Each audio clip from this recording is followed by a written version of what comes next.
ফেডারেশনের সম্মানিত মহাসচিব জনাব এবিএম ফজলুল করিম,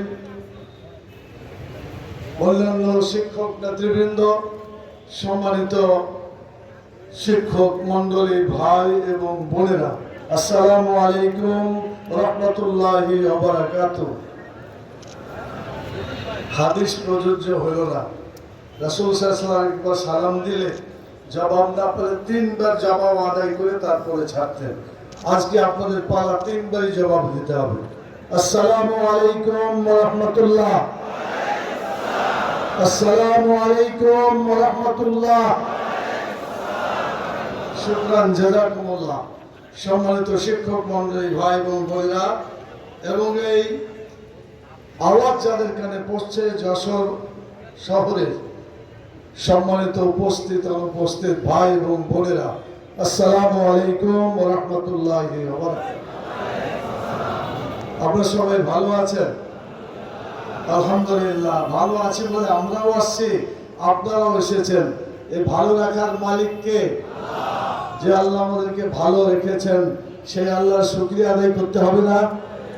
আপনাদের শিক্ষকদের গলায় কণ্ঠ ছাত্র জীবনে মজবুত ছিল, শিক্ষকতা করতে এসে কণ্ঠ কি হারিয়ে গেছে? তাহলে প্রমাণ হোক, যার শুকরিয়া আদায় করার জন্য আমরা দুনিয়াতে এসেছি, যার আইন মেনে চলার জন্য দুনিয়াতে আমরা এসেছি, সেই মহান রব্বুল আলামিনের শুকরিয়া আদায় করছি। আলহামদুলিল্লাহ, আলহামদুলিল্লাহ, আলহামদুলিল্লাহ রাব্বিল আলামিন। সংগ্রামী সাথী এবং বন্ধুগণ,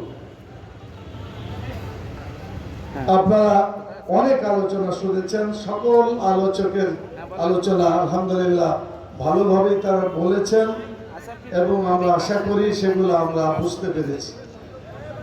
সময় স্বল্পতার কারণে খুব বেশি কথা বলার ইচ্ছা আমার নেই। কয়েকটি জরুরি কথা বলে আমার কথা শেষ করবো ইনশাআল্লাহ। ওয়া মা তৌফিক ইল্লা বিল্লাহ, আলাইহি তাওয়াক্কালতু ওয়া ইলাইহি উনীব। আল্লাহ তাআলা কোরআন মাজিদে বলেছেন, হাল ইয়াস্তাবিল লাযিনা লা ইয়ালামুন হাল ইয়াস্তাবিল লাযিনা ইয়ালামুনা ওয়াল লাযিনা লা ইয়ালামুন। যারা জানে আর যারা জানে না উভয় কি সমান? যদি বলেন সমান। যারা জানে আল্লাহ তাআলা তাদেরকে অনেক বেশি মর্যাদা দেন এবং তাদের অনেক বেশি দায়িত্ব কর্তব্য আছে, এবং সেই দায়িত্ব কর্তব্য পালনের জন্যই আদর্শ শিক্ষক ফেডারেশন গঠিত হয়েছে, যাতে আমরা শিক্ষকদের দায়িত্ব পালন করতে পারি। আপনাদের এখানে আমাদের শিক্ষক বোনেরাও এসেছেন, আলহামদুলিল্লাহ। আমি ধন্যবাদ জানাই আদর্শ শিক্ষক ফেডারেশনের মহিলা বিভাগ, তারা সক্রিয়ভাবে কাজ করার জন্য এগিয়ে আসছে, এই জন্য তাদেরকেও ধন্যবাদ জানাই। এবং যারা শিক্ষক হিসাবে এসেছেন, মুসলিম হন আর অমুসলিম হন, শিক্ষকদের দাবি আদায়ের জন্য যারা এখানে এসেছেন, সবাইকে আমি ধন্যবাদ জানাই, স্বাগতম জানাই। সংগ্রামী সাথী ও বন্ধুগণ, প্রথম কথা আপনাদের আমি জিজ্ঞেস করতে চাই, দুনিয়াটা যে জীবন, এই জীবনটা কি খুব বেশি দিনের না সংক্ষিপ্ত কিছু দিনের? কথা না বললে তো হয় না, উত্তর দিবেন আপনারা। টায়ার্ড হয়ে গেছেন? টায়ার্ড তো আমরা কথা বলতে বলতে একদিনে 3-4 বার বক্তব্য দিতে হয়, তারপরে তো বলছি। আপনারা একটু বলেন, শব্দ করে বলেন, আমি যেটা জানতে চাই সেটা বলেন।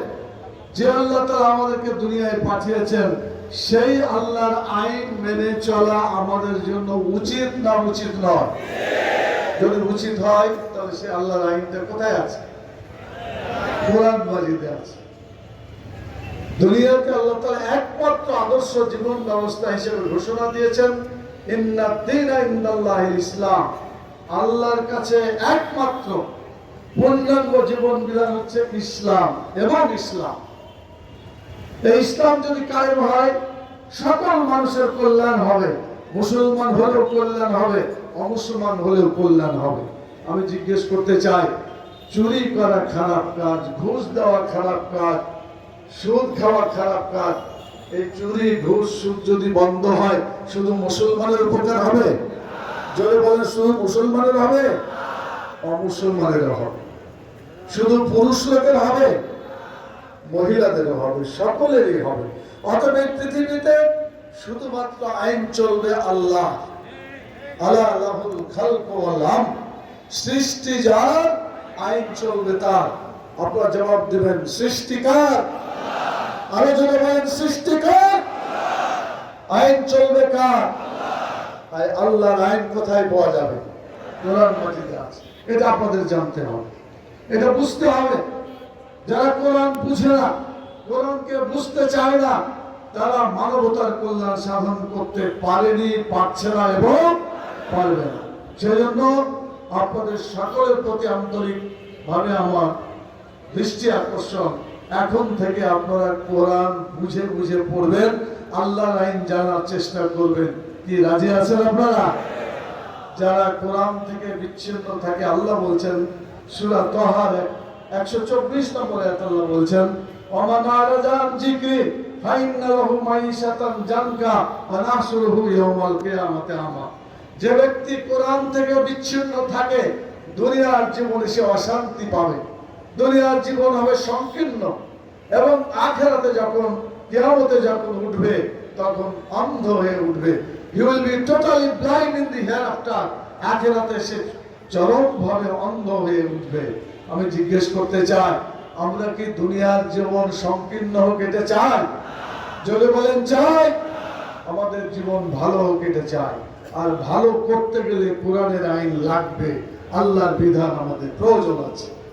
কাল কিয়ামতে মরার পরে অন্ধ হয়ে কি আমরা উঠতে চাই? আপনার ছেলেকে, আপনার স্ত্রীকে, আপনার পরিবারের সদস্যদেরকে, তাদের কি কাল কিয়ামতে অন্ধ হয়ে উঠতে দিতে চান? সবাইকে চোখওয়ালা, যাতে তাদের চোখের জ্যোতি থাকে, দেখতে পায়, এমন ভাবে আমাদেরকে গড়ে তুলতে হবে। সেজন্য আল্লাহ তাআলার যে দেওয়া আইন, তারা বলেন ফারিজাতুন আলা কুল্লি মুসলিমিন ওয়া মুসলিমাতিন, প্রত্যেক মুসলমান পুরুষ হোক আর মহিলা হোক, ইলম অর্জন করা, জ্ঞান অর্জন করা ফরজ, বাধ্যতামূলক, কম্পালসারি। এজন্য বাংলাদেশের প্রতিটি নাগরিককে শিক্ষিত হিসাবে গড়ে তুলতে হবে। বাংলা ভাষা শিখতে হবে, বাংলা ভাষার মাধ্যমে কোরআনকে জানতে হবে। আরবি শিখতে হবে, জন্য আপনি কোরআনকে জানার জন্য মূল ভাষা আরবিটাও যদি শিখতে পারেন, তাহলে আপনার শিক্ষার সম্পূর্ণতা হবে, অসম্পূর্ণতা থাকবে না। সম্পূর্ণতা নিয়ে জ্ঞান অর্জন করা উচিত। দ্বিতীয় কথা আমি আপনাদের কাছে বলতে চাই, মিল্টন একটা কথা বলেছিলেন, education is the harmonious development of body, mind and soul. শিক্ষা মানব জীবনের কি কি উন্নতি করে? ডেভেলপমেন্ট অফ বডি, তার শরীর ভালো রাখে, মাইন্ড তার মন ভালো রাখে, উন্নত করে, সোল তার আত্মাকে উন্নত করে। যারা শিক্ষা থেকে দূরে থাকবে, তাদের স্বাস্থ্য কেন থাকে না? স্বাস্থ্য ভালো থাকে না। শিক্ষা থেকে দূরে থাকলে তাদের সত্যিকার ভাবে মনটাও সংকীর্ণ থাকে, মন প্রশস্ত হয় না। শিক্ষা থেকে দূরে থাকলে তারা তাদের অন্তরও ঠিকভাবে সার্ভিস দেয় না। সেজন্য আমাদেরকে শারীরিক উন্নতি লাভ করার জন্য, আমাদের মনকে উন্নত করার জন্য, আমাদের অন্তরকে, আমাদের আখিরাতের জন্য যে হৃদয় দরকার, সেই হৃদয়কে উন্নত করার জন্য শিক্ষা গ্রহণ করতে হবে। আমি ধন্যবাদ জানাই এখানকার শিক্ষক মন্ডলী, আপনার গোড়া থেকেই, ছোট কাল থেকেই আপনারা মানুষকে শিক্ষা দিয়ে আছেন। প্রাইমারি জীবনে যারা সরিয়া, সরিওয়ার, ক, খ ইত্যাদি পড়িয়েছেন, আমরা তারা যদি আমাদেরকে না শিক্ষা দিতেন, আজকে আমরা শিক্ষক হতে পারতাম? তাহলে আমাদেরকে সম্মান দেখাতে হবে কোন শিক্ষককে? প্রাইমারি স্কুলের শিক্ষক। এরপরে মাধ্যমিক স্কুল, যেটাকে হাই স্কুল বলে আমরা জানি, এবং ইন্টার কলেজ এবং বিশ্ববিদ্যালয়, মাদ্রাসা, ইবতেদায়ী মাদ্রাসা থেকে শুরু করে কামিল মাদ্রাসা পর্যন্ত যত মাদ্রাসা আছে, তারা যদি না থাকতো, আমরা কি আলিফ বা তাসা, কোরআন হাদিস, আলহামদুলিল্লাহ রাব্বিল আলামিন এই সূরাগুলোকে শিখতে পারতাম? যদি বলেন পারতাম? আমরা আজকে দাবি করব, বাংলাদেশের শতকরা 95 জন মানুষ মুসলমান, যারা বিশ্বাস করে, মরার পরে আল্লাহর কাছে জবাবদিহি করতে হবে। সেজন্য আমাদের শিক্ষা ব্যবস্থা যদি ইসলামী শিক্ষা ব্যবস্থা হয়, তাহলে দেশ এবং জাতির কল্যাণ সম্ভব হবে। আর যদি ইসলামী শিক্ষার পরিবর্তে ধর্ম নিরপেক্ষ শিক্ষা ব্যবস্থা, বিগত স্বৈরাচার সরকার যে শিক্ষা ব্যবস্থায় মানুষকে ধর্ম থেকে বিরোধী বানিয়েছে, সমকামী শিক্ষা ব্যবস্থা চালু করে মানুষের চরিত্রকে নষ্ট করার ষড়যন্ত্র করেছে। স্বৈরাচারী সরকার তার এমন শিক্ষা ব্যবস্থা সেখানে চালু করেছে, ছোট ছোট বাচ্চাদেরকে নাচ গান শেখানো হয়েছে, তাদের কোনো চরিত্র শেখানো, ধর্মীয় জ্ঞান শেখানোর কোনো ব্যবস্থা করা হয় না। ইসলামী শিক্ষা ব্যবস্থা, ইসলামী শিক্ষা নামে একটা যে সাবজেক্ট ছিল, সেটা সরকার কি করেছিল আপনাদের জানা আছে, বলছে এটা থাকবে কিন্তু পরীক্ষা নেওয়া হবে না। আচ্ছা বলেন তো, সাবজেক্ট যদি সিলেবাস থাকে আর যদি পরীক্ষা না নেওয়া হয়, কোন ছাত্র কি ওই সাবজেক্টে ভর্তি হবে? অতএব এমন একটা আজগবি ধরনের একটা, সবচেয়ে আমি বলবো যে বাংলাদেশের ইতিহাসে সবচেয়ে নিকৃষ্ট ধরনের সিলেবাস প্রণীত করেছিল বিগত স্বৈরাচারী সরকার, এবং যার কারণে দেশের ছাত্ররা, দেশের শিক্ষকেরা বাধ্য হয়েছিল সেই সমস্ত ভেজাল কিছু গ্রহণ করে। এতে তাদের স্বাস্থ্য নষ্ট হয়েছে, মন নষ্ট হয়েছে, এবং সত্যিকার ভাবে গোটা দেশকে একটা জাহান্নামের আগুনে প্রজ্বলিত সমাজে পরিণত করে দিয়ে গেছে। সেজন্য আগামী দিনে শিক্ষা ব্যবস্থা পরিবর্তন করতে হবে। আমরা চাই এখানে শিক্ষা ব্যবস্থা ইসলামী যাতে হয় এবং সকলের চরিত্র যাতে ভালো হয়। আচ্ছা আপনারা বলেন তো, একটা লোক শিক্ষিত চরিত্র নাই, আর একটা লোক চরিত্র আছে শিক্ষা নাই, কোনটা ভালো? কথা বলছেন না কেন? কোনটা ভালো? যার চরিত্র আছে সেই ভালো, যার চরিত্র নাই তাকে ভালো বলা যায় না। এজন্য শিক্ষিত হলে চলবে না, তাকে চরিত্রবান হতে হবে। আজকে আদর্শ শিক্ষক ফেডারেশন শিক্ষক ভাইদের চরিত্রকে আরো সমুন্নত করার জন্য প্রশিক্ষণের ব্যবস্থা করার চেষ্টা করছে। আপনাদেরকে দাওয়াত দিচ্ছে, আপনাদের প্রতিটি প্রতিষ্ঠানে আপনারা নিজেরা শিক্ষকদের চরিত্র গঠন করার জন্য কোরআনের স্টাডি সার্কেল চালু করতে হবে, এবং সেখানে সত্যিকার নৈতিক শিক্ষা ব্যবস্থা বাস্তবায়িত হলে ইনশাআল্লাহ এদেশের শিক্ষক সমাজ ভালো হবে। শিক্ষক যদি ভালো হয়, ছাত্ররাও ভালো হবে। কথা ঠিক কিনা বলেন?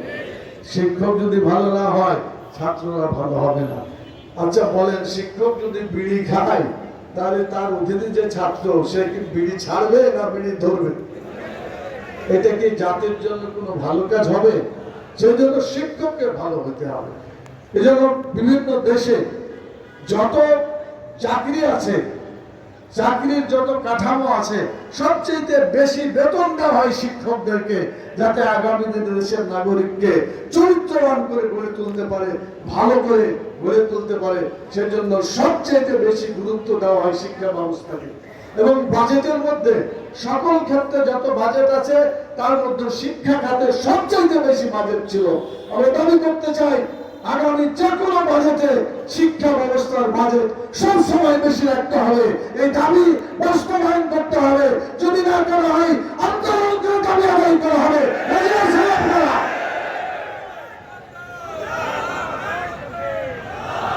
আমাদের দুঃখ লাগে, বিগত শিক্ষা ব্যবস্থার চরিত্র কত খারাপ হয়েছে। আপনি দেখেন, একজন মন্ত্রী, ও কি শিক্ষিত না?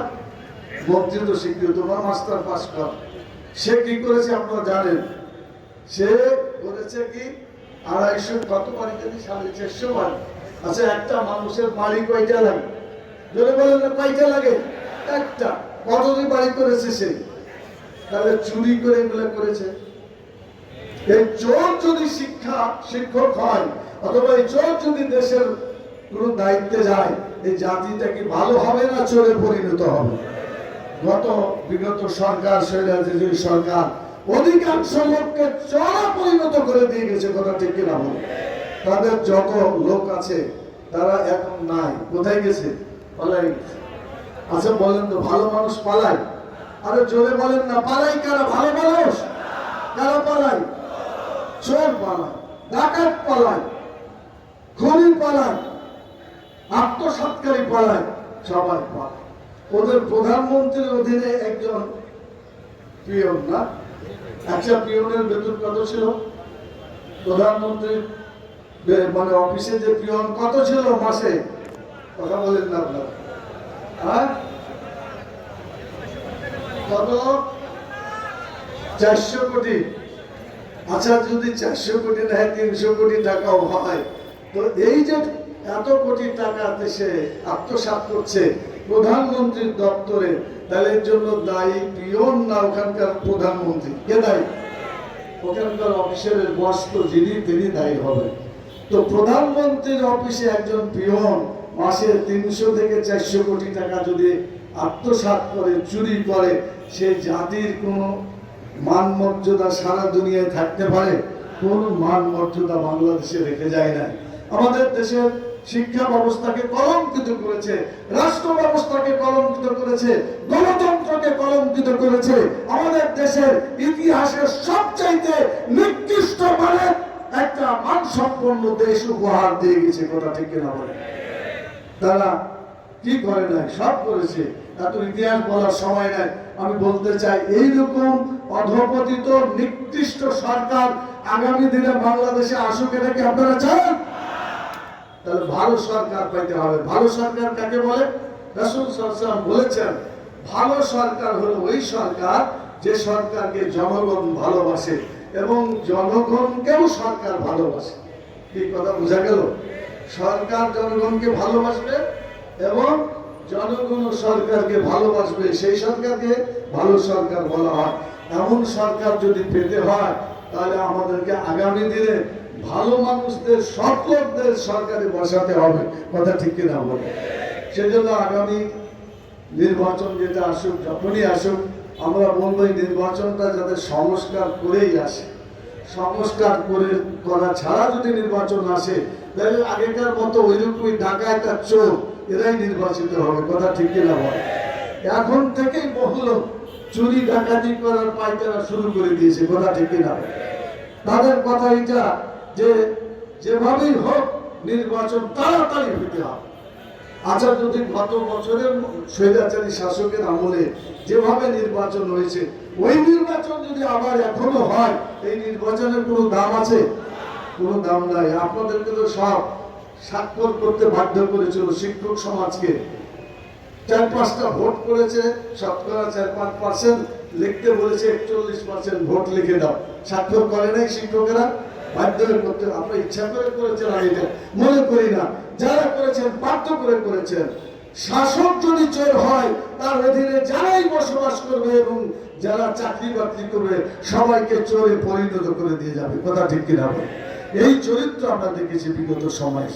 আমি আরেকটি কথা আপনাদের সামনে বলতে চাই, সেটি হলো যে আমরা যে শিক্ষা ব্যবস্থা চাই, সেই শিক্ষা ব্যবস্থাতে 60-70 বছরে আরামে থাকতে চাই।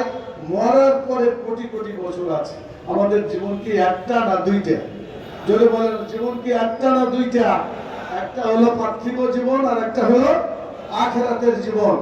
যারা শুধু দুনিয়ার জীবন নিয়ে রাজনীতি করে, এরা মানুষের আংশিক উপকার করতে পারে, কিন্তু যারা দুনিয়াতেও কল্যাণ করতে চায়, আখিরাতেও কল্যাণ করতে চায়, সেটাই সঠিকভাবে মানুষের কল্যাণ চায়। কথা ঠিক কিনা?